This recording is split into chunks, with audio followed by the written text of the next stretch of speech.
When I read my notes, and I noticed that Dawn Staley's beginning her 18th year as the head coach at South Carolina, I realized how long both Dawn and I have been a part of the Southeastern Conference. Hard to believe it's been 18 years. Her dog Champ, who you've all seen either on social media or in traditional media, also known as My Boy to Dawn, is her faithful companion everywhere she goes. He was adopted and named in celebration of South Carolina's national championship in 2017. It's definitely clear that Dawn has more hours in the day than I have in my day.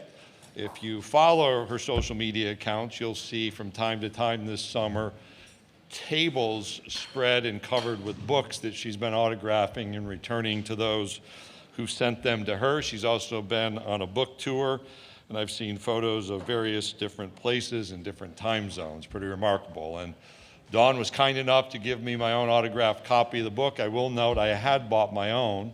I read the autographed copy and appreciate the candor, the clarity of her story. It's pretty remarkable. She's a Naismith Memorial Basketball Hall of Fame inductee as a player and is making a strong case to be inducted as a coach as well. I'm not the campaign manager. I can just state facts. After having led the Gamecocks to 3 national championships, including 2024, when South Carolina became just the 5th program in NCAA history to go undefeated en route to an NCAA title, and that 2024 team was one that had almost a full roster turnover. I also will note for the record, one of those hard conversations during that March of COVID was Dawn had a great team that year as well that had just won the conference championship. Our last completed championship of the 2019-2020 year. Welcome to the podium, University of South Carolina head women's basketball coach Dawn Staley.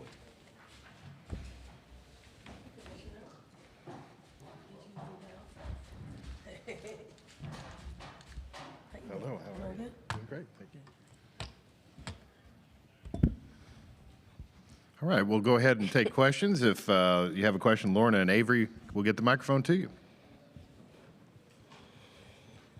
All right, we'll start here in the middle section, 3rd row. Hi, I'm Stephanie with the 9 Basketball. I'd love to know your thoughts on how revenue sharing is impacting recruitment as you're looking ahead to the coming seasons. As of today, we have 1. Right, exactly. That's what Right. but I'm okay. I think rev share is impacting everyone on different levels. I mean, you got to be creative in this space. I certainly don't overpromise when it comes to rev share and NIL. I'm only gonna spread it out with what we have, in hand, not necessarily, trying to go out and get it. So you'll lose some recruits in that regards, and if it's all about the money, right? They're a lot cheaper the second time around, so I'm okay with letting them go. I do think we got a quality program that produces pros, and when you are at a point in your career as a young person, when that becomes the priority, really the priority, we always get a look the second time around, and I'm okay with that as well. Coach, we'll go over here to our left on the aisle. Hi, Coach. Brooke with the Players Tribune. What's the best piece of advice you've received throughout your coaching career? When I first got into coaching 25 years ago, I worked, alongside a colleague by the name of Coach John Chaney. And as we were walking to the press conference, he gave me this advice. He said, if anything goes wrong, blame your assistant coaches. No, but I mean, for me, I've had a lot of different coaches, and I've taken a little bit of this and a little bit of that from them. From a Tar Vanderveer, she was very methodical, very, very studious when it comes to basketball. So I learned how to just not surfacely look at basketball. You got to have some depth to that. Nell Fortner was super positive. She really no matter how things look or felt to her, she always gave a positive outlook on what was happening. And then someone like a Van Chancellor, who pretty much, he said, roll the ball out, do what you do. He had a veteran group when he coached me as a, Houston Comet, and then he coached me in the Olympic Games, and he was just so, I would say, veteran. Like he coached veterans, and he allowed veterans to kind of lead the way, and it helped me, throughout my career to understand how to treat veterans, how to not put as many, mileage on their legs. So I'm always conscious of that. And then I work alongside of Elisa Boyer, who has way more coaching experience than I do, and just knows the game. She thinks the game. She loves the game. She's a great supplement and complement to the things that I don't do well. Coach, we'll go over here to our right in the front row. Hey, Coach. Jack Pilgrim with KSR. Kenny Brooks, when he took the job at Kentucky, talked about that program being a sleeping giant. Just what can you say about his first year there and the current momentum that he's building in Lexington? Yeah. I don't think most people outside of Kenny's comment would think they're a sleeping giant. Like, Kentucky's Kentucky. Kentucky's a brand, right? So I think he walked into a situation where people love to wear, people love to be a part of Big Blue Nation. And I think he's done extremely well his first year. I think he'll continue to do so in our league. And we look forward to what was the rivalry. That was the team that we played twice every year. We don't have that situation anymore, but certainly look forward to the asset he's become in our league. Coach, we'll stay over here on the right side, about 4 rows back. Michael Sauls with the State Newspaper. Dawn, obviously you loosed Anaya Fagan to the draft, and now you're going to be without Chloe and Ashlyn this year. What do you need out of those other forwards on the roster in their absence, and who are you kind of expecting to be a commanding presence in the post this year? I just really need them to be themselves. Chloe's irreplaceable for what she brings, both tangibly and intangibly. But all the players on our roster, with the exception of our 2 transfers and our freshmen, they know what it's about. Miriam's playing extremely well and much improved. Adele's playing much improved. Joyce, Joyce is Joyce. Joyce is going to probably take the brunt of it because she's just got more playing experience under us. But, the same conversations I'm having with Joyce with or without Chloe, I'm having. So it's not like, we're going to ask somebody to be Chloe, because that's impossible. But we're unafraid to go into the season without Chloe. Like, you're not going to see us. We're not going to skip a beat. Our players know that anytime we sustain any kind of injury, we believe in the system that we put together. We believe in the players that we assembled. If you look at throughout our time at South Carolina, we haven't had very many injuries throughout my career. But the times that we've sustained some injuries, we won a national championship after sustaining an injury to Carolina Coach, right? We'll figure out a way, and we'll make adjustments. And I'm somewhat glad it happened at this time, where you don't have to make adjustments mid-season. You go with who's healthy to go. Coach, we'll go over on the right-hand side again on the aisle. Myron Metcalf, ESPN. Coach, you talked about producing pros. You're obviously an important voice in the women's game. What was your reaction to Nafisa Collier's comments about Kathy Engelbert that she made a couple weeks ago? It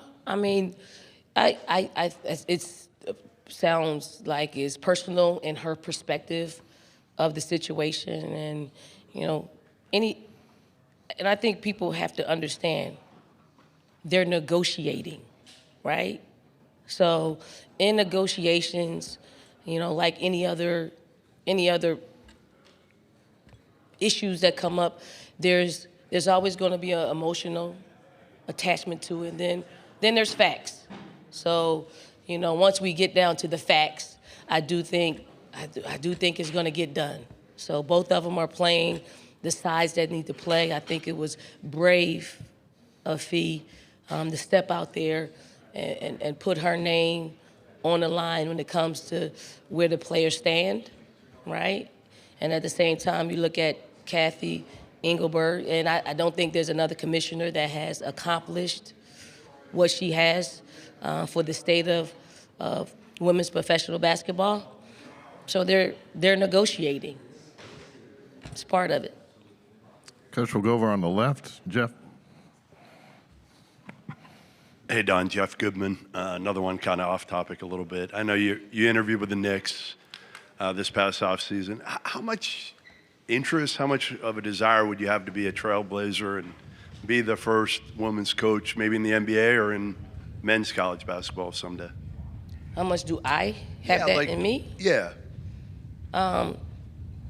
Not really a whole lot, but I did the Knicks interview because I've known Leon Rose for 30 years, and because of that, I'm a person that I need a connection to the people, right? So I have a connection to him and World Wide West. So I've known them all my life, and it was a real interview, and I like to see what they're talking about, and if there's somebody that is interested in knowing and interested in being the first female NBA coach or such, I got all the information. Come see me, because I'll get you prepared for the interview. And if there are NBA franchises that are interested in hiring a female, I'm here too, because you got to be ready to take on that and all the things that it comes with, because it's not just hiring the first female coach, because one, you didn't ask for all this, but you asked me a question. One, when you have if I'm the Knicks coach and you have a 5-game losing streak, it's not going to be about the losing streak. It's going to be about being a female coach. So you, as an organization and a franchise, you have to be prepared for that and strong enough to endure those types of instances when you're going to look for or hire a female coach. Do you think it happens? Do you think it'll happen in your lifetime? Where a women's coach, No, a woman is... I don't, and I hope I'm wrong. Okay, we'll take one final question here in the middle, second row. If you'll pass the mic down, please. C.L. Brown with the Louisville Courier-Journal. Dawn, there's been, I guess, a proliferation of participation in 3-on-3s, organized 3-on-3s. I was just wondering, since Joyce was a part of that team you guys had, what are the benefits you see in that? Is it a matter of, do players do a lot more individual kind of training sometimes in the off season, and you want more organized, or just if you could walk me through what you see comes out of it? I mean, a lot of what we already do on just as a coach, whether it's basketball, football, soccer, you break basketball down into small parts.